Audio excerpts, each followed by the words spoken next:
අද අපි කතා කරන මාතෘකාව මේ තව දින කීපයකින් ලංකාවට එන නරේන්ද්‍ර මෝදි මහත්තයා ත්‍රිකුණාමලී සාම්පූර් වලට ගිහිල්ලා අපේ අනුර දිසානායක මහත්තයත් එක්ක එකට මුල්ගල් තියන්න හදන සාම්පූර් බලාගාරේ මොකද්ද කියන එක සම්බන්ධයෙන්. හැබැයි ඒ කතාවට ප්‍රවේශ වෙන්න කලින් මේ ආණ්ඩුව මේ පහුගිය දවස් ටිකේ නාගෙන තියෙන නෑමයි දැන් රටේ මේ අත් වෙලා තියෙන තත්ත්වය ගැන පොඩි විග්‍රහයක් කරන්න ඕන කියලා මං හිතුවා. මේ ජාතික ආරක්ෂාව, යුක්තිය, නීතිය සැමට සමානව නීතිය ඉෂ්ට කිරීම වගේ ලොරි ටෝක් පොදි ගණන් ඉෂු කරලා නැව් පිටින් ලොරි ටෝක් බාලා බලයගත් ආණ්ඩුවක් දැන් මේ අපේ හිටපු පොලිස්පතිතුමා දේශබන්දු දෙන්නක ඕන හොයාගන්න බැරුව නන්නත්තර වෙලා ඉන්නවා.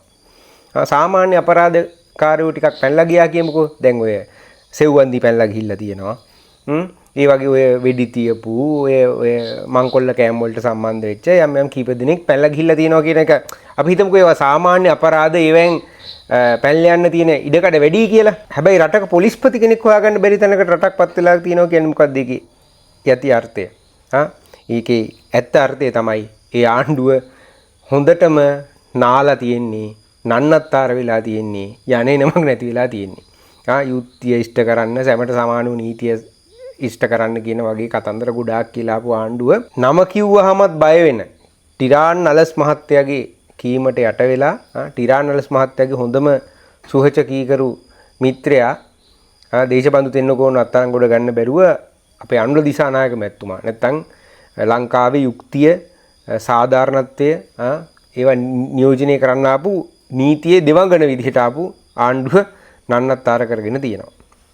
ඇත්තට මේ ආණ්ඩුවට ඡන්ද දීපු මිනිස්සු ටික පව් කියලා තමයි දැන් අපිට කියන්න වෙලා තියෙන්නේ. මොකද ආණ්ඩුවට ඡන්ද නොදීපු මිනිස්සුන්ට මේක පොඩි ආශ්‍රාද්‍යජනක දෙයක් වුණාට ආණ්ඩුවට ඡන්ද දීපු මිනිස්සුන්ට මේ සිදුවීම් නිසා පාරේ බැහැලා යන්නවත් බැරි වෙන තත්ත්වයට පත් වෙලා තියෙනවා. සමාජය අහන ප්‍රශ්න වලට උත්තර දෙන්න බැරි වෙලා තියෙනවා. මලගෙදරක දානෙගෙදරක යන්න බැරි වෙලා තියෙනවා. කෝ දැන් දේශබන්දු කෝ දැන් සෙව්වන්දි කියලා අහන තැනට මිනිස්සු පත් වෙලා තියෙනවා. මේ සිදුවීම සම්බන්ධයෙන් ලෝක ඉතිහාසයේ තියෙන පූර්වාදර්ශ මොනවද කියලා මම දන්නේ නැහැ. නමුත් මම හිතන විදිහට ලෝකේ කොහේ හරි රටක මේ ඒ රටේ පොලිසියෙන් ඒ රටේ පොලිස්පති හැංගෙන අවස්ථාවක් මීට කලින් තියෙනවා කියලා මම විශ්වාස කරන්නේ. මහා පරිමාණ අපරාධකාරයෝ කෙසේ වෙතත් තමන්ගේ පොලිස්පතිවත් හොයාගන්න බැරි පොලිසියක් තමයි දැන් ලංකාවේ තියෙන්නේ.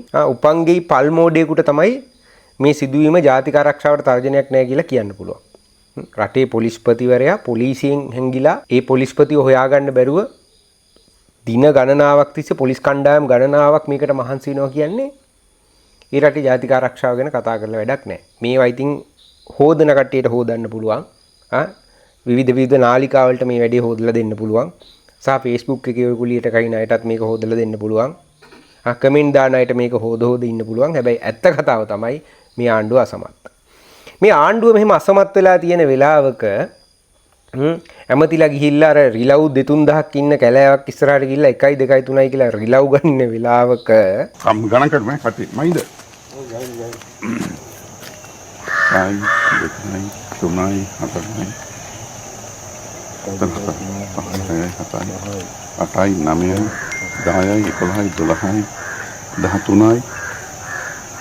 13ක් තියෙනවා රිලව්.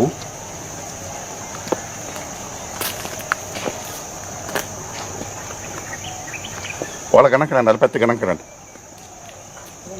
ඔව් දැන් මේ ටික හරි. ෆොටෝ ගන්න.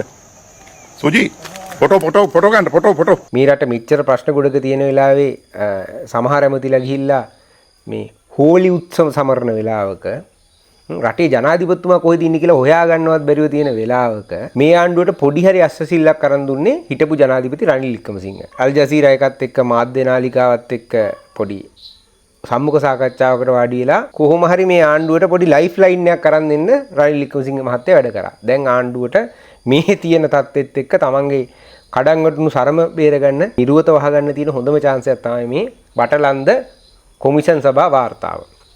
මේ ආණ්ඩුවපත් උනේ ওই බටලන්ද කොමිෂන් සභා වාර්තාව ගැන වචනයක්වත් කියන්නේ නැතුව. ජාතික ජනබලවේගයේ ප්‍රධාන පක්ෂය වෙන ජනතා විමුක්ති පෙරමුණත් ඔය ඒගොල්ලන්ගේ අතීතය අමතක කරලානේ තිබුණේ. ඒගොල්ලෝ මිනි මැරුවා, ඒගොල්ලෝ භික්ෂුන් වහන්සේලා ඝාතනය කරා, ඒගොල්ලෝ රාජ්‍ය සේවකයෝ ඝාතනය කරා, ඒගොල්ලෝ ත්‍රිවිධ හමුදා සමාජිකයෝ ඝාතනය කරා, ඒගොල්ලෝ පොලිසියයි ඝාතනය කරා කියන මේ අඳුරු අතීතය ඒගොල්ලෝ අමතක කරලා හිටියේ. ඒගොල්ලෝ ඒ අඳුරු අතීතය අමතක කරේ මේ 2025 24 නෙමෙයි. ඒගොල්ලෝ ඒ අතීතය අමතක කරලා තමයි රනිල් වික්‍රමසිංහත් එක්ක එකට ආණ්ඩුත් කළේ. චන්ද්‍රිකා බණ්ඩාරනායකත් තමන්ගේ ස්වයං පුරුෂයා ඝාතනය කරපු ජනතා විමුක්ති පෙරමුණ පිළිබඳ අතීතය අමතක කරලා තමයි 2001 ආණ්ඩු කරන්න බැස්සේ. එතකොට ඔය කතන්දර සියල්ලම අමතක කරලා තමයි මේ දේශපාලනේ ගලාගෙන ආවේ. දැන් ඔය අල් ජසීරා එකෙන් තමයි ඔය යුක්තිය ඉෂ්ට කරන්න වැඩියට පාදම දාගත්තේ. ආණ්ඩුව මේ වෙලාවේ අත්දලා තියෙන දරුණු කඩාවැටීම, දරුණු නායයාම, දරුණු ඛේදවාචකීය තත්ත්වය මත සලකලා තමයි මේ බට්ලන්ත රිපෝට් එක දැන් මේ අතට අරගෙන කට්ටිය වේගෙන් බටලන්ද පස්සේ දුවන්නේ. ඔය බටලන්දෙන් වෙන ලබ්බක් නැහැ. හරිද? ඔය බටලන්ද නිසා රනිල් වික්‍රමසිංහගේ රෝම කූපයකටවත් හානියක් වෙන්නේ නැහැ. දේශපාලනිකව රනිල් වික්‍රමසිංහගෙන් එන අනතුර සලකලා ඕනනම් ඔය පාර්ලිමේන්තුවේ බහුතරය තියෙන හින්දා ඕනනම් ඔය ප්‍රජායිතිය හවුසි කරනවා වගේ වැඩකට යයි. හැබැයි රනිල් වික්‍රමසිංහ බටලන්ද හෝ වෙන යම් හෝ ලන්දක් හින්දා හිරේයි කියලා බලාගෙන චූන් වෙවි ඉන්නවා නම් මේ පාරන රනිල් ඉවරයි. රනිල් අපි හිරේ යවනවා වගේ කතා කිය ඉන්න සොයන් ඉඳන බේබිලට අපි කියන්නේ ඕක වෙන්නේ නැහැ. හරිද? ඒව නිකන් මේ දේශපාලනය ගැන දැනුමක් නැති මෝඩ චූන් කරන්න කියන ගොන් කතා. ඒ නිසා මේ මෝඩ කතා වලට රැවටෙන්න එපා. ඔය මෝඩ ෂෝලින් දැන් මේ රට දිනු කරන්න බෑ. දැන් අපේ කාදිනල් උන්වහන්සේත් කියලා තියෙනවා අපි නිකන් ආයෙත් තතාවක් රැවටුණා වගේ හැඟීමක් අපිට තියෙනවා. ඒකින්ද ඊළඟ පාස්කු ප්‍රහාරය සමරන දිනය වෙන විටවත් මේක සම්බන්ධයෙන් යම් නිශ්චිත උත්තරයක් ආණ්ඩුව දුන්නේ නැත්නම් කවුද මේ ප්‍රහාරයට වග කිය යුත්තේ කියලා අපිට තීන්දුවක් ගන්න වෙනවා කියලා. ඒ ASCII නරේන්ද්‍ර මෝදි මහත්තයාත් ලංකාවට එනවා. නරේන්ද්‍ර මෝදි මහත්තයා ලංකාවට එනවා කියලා කියන්නේ ලබන මාසේ 4 වෙනිදා. එයා දවස් දෙකක් වගේ ලංකාවේ ඉන්නවා කියලා කියනවා.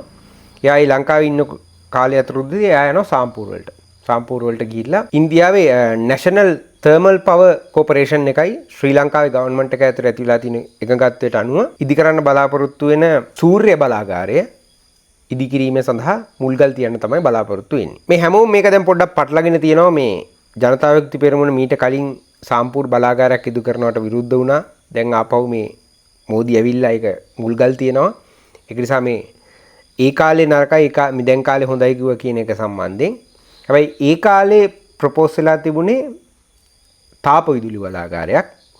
නොරොච්චෝලේ අපි හදලා තියෙනවා වගේ තාප විදුලි බලාගාරයක්, ගල්ලංගුරු බලාගාරයක් තමයි එතන ඉදි කරන්න බලාපොරොත්තු වෙන්නේ. ඒක 2006 දී තමයි ඒකට අවශ්‍ය කරන එකඟත්වයන් අපේ රටයි ඉන්දියාවයි අතර ඇති වුණේ. ඒ බලාගාරය ඉදි කරන්න සූදානම් වෙච්ච දවසේ ඉඳලා ජනතා විමුක්ති පෙරමුණ ඊට විරුද්ධව ලොකු මහජන මතයක් ගොඩනැගුවා. අවසානයේ වැඩේ කඩාකප්පල් වෙලා ගියා. ඒ බලාගාරය හැදුවනම් විදුලි ඒකකයක් ඉතාම අඩු මුදලට අපේ ජනතාවට ගන්න හැකියාව තිබුණා. එහෙනම් මේ වෙනකොට මේ මහ දැවැන්ත විදුලි බිලක් ගෙවන්න අපිට සිද්ධ වෙන්නේ නැහැ.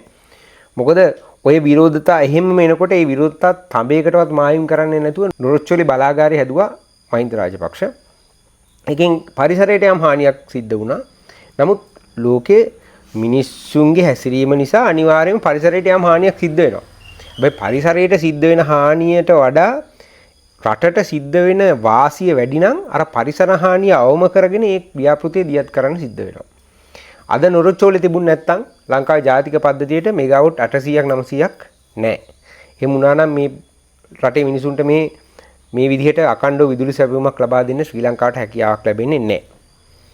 මොන විවේචන ආවත් ඒ වෙලාවේදී මේ වැඩේ කරපු එක සම්බන්ධයෙන් අපි ආණ්ඩුවට ස්තුතිවන්ත වෙන්න ඕනේ.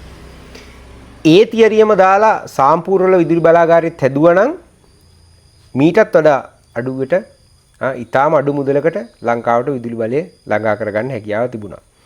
සාමාන්‍යයෙන් ඔය වගේ විදුලි බලාගාරයක් අවුරුදු 20ක කාලයකට තමයි සැලසුම් කරන්නේ. එතකොට 2006 මේ වැඩේ පටන් ගන්නට වෙලාවේදී සාමාන්‍යයෙන් 2008 දී විතර මේක ඕපන් කරා නම් 2018 2028 වෙනකොට අවුරුදු 20ක් මේ බලාගාරය බොහොම පහසුවෙන්ම දුවලා අපිට අඩු මුදලට අකණ්ඩ විදුලි සැපයුමක් ලංකාවේ ඇති කරන්න තිබුණා. ජනතා විමුක්ති පෙරමුණ විදිහට වෙලා ඒක සම්පූර්ණයෙන්ම විනාශ කළා. කොහොමුණත් දැන් ජනතා විමුක්ති පෙරමුණට දෛවෝපගත විදිහට අර තාප බලාගාරයේ වෙනුවට දැන් අලුතෙන් ඉන්දියාව යෝජනා කරපු සූර්ය බලාගාරය වෙනුවෙන් පෙනී ඉන්න සිද්ධ වෙලා තියෙනවා. ඒ කාරණා කිව්වා ඉන්දියානු ව්‍යාප්තවාදය කිව්වා. ඉන්දියාවෙන් ඇවිල්ලා මේ ත්‍රිකුණාමලය යටත් කරගන්න හදන්නේ කිව්වා. ත්‍රිකුණාමලේ ඉඩම් ගණනාවක් ඉන්දියාවට දෙන්න වෙනවා කිව්වා. ඉන්දියන් කාර්යෝ ඇවිල්ලා මේ ගෙවල් හදාගෙන පදිංචි වෙයි කිව්වා. ජාතික ආරක්ෂාව ඉවරයි කිව්වා. ඉන්දියන් හමුදාව බහයි කිව්වා. දැන් මේ මොකුත් නැහැ. මෝදි ඇවිල්ලා ලස්සනට මුල්ගල් තියනවා. අනුර දිසානායක මහත්තයාත් මෝදි පස්සේ වැටලා මේ වැඩේට සම්බන්ධ වෙන්න නියමිතයි. අපිට බලාගෙන ඉන්න තියෙන්නේ. දැන් අර ඉස්සර වගේ අර ජාතික ආරක්ෂාව ඔය ගැන කයි ගහන අය කවුරුවත් දැන් සෝෂල් මීඩියා වලවත් පේන්නේ නැහැ. දවසකට එකක් කොහේ හරි වෙඩි තියනවා. එතකොට ඔය කොහොමත් ඔය ඉන්දියානු කාර්යෝ ඇවිල්ලා ලංකාවේ ජාතික ආරක්ෂාව අනතුරේ දාන්න දෙයක් නැහැ. කොහොමුණත් අපිට මේ වැඩේ බලාගෙන ඉන්න තියෙන්නේ. හැබැයි එක්තරා සීමාවකින් පස්සේ මේක බලාගෙන ඉන්න බැරි වෙනවා. මොකද ඡන්දේ දීපු මිනිසුන්ටයි ඡන්දේ නොදීපු මිනිසුන්ටයි අපි හැමෝටම මේව නිසා ප්‍රශ්න ඇති වෙන්න පටන් ගන්නකොට මීට විරුද්ධව මහ ජනතාවට සිද්ධ වෙනවා යම් විකල්ප දේශපාලන ගමනකට ප්‍රවේශ වෙන්න. ඉතින් ඔන්න ඔය කතාව තමයි මම අද මගේ සාකච්ඡාව වුණේ. එතකොට මේ බටලන්දයි අරලන්දයි මේලන්දයි ගැන කිය ආණ්ඩුව යන ගමන ඉතාම භයානක ගමනක්. මේ ආණ්ඩුවට මේ තත්ත්වයන් කළමනාකරණය කරගන්න කිසිම අවබෝධයක් නැති බවක් තමයි පේන්න තියෙන්නේ. ආණ්ඩුව හොදන අය හොදන්න ප්‍රශ්නයක් නැහැ. ආණ්ඩුවේ වැරදි දකින්න නැති අය ඔහොම මැස් කඩ පියාගෙන ඉන්න. නමුත් ආණ්ඩුවේ වැරදි දකින්න ආණ්ඩුවේ ප්‍රශ්නේ තේරුම් ගන්න තියෙන මිනිස්සු දැන් ටිකක් සක්‍රිය වෙලා මේ තත්ත්වය පොඩ්ඩක් සාකච්ඡාවට භාජනය කරන්න ඕන තැනක තමයි මේ රට තියෙන්නේ.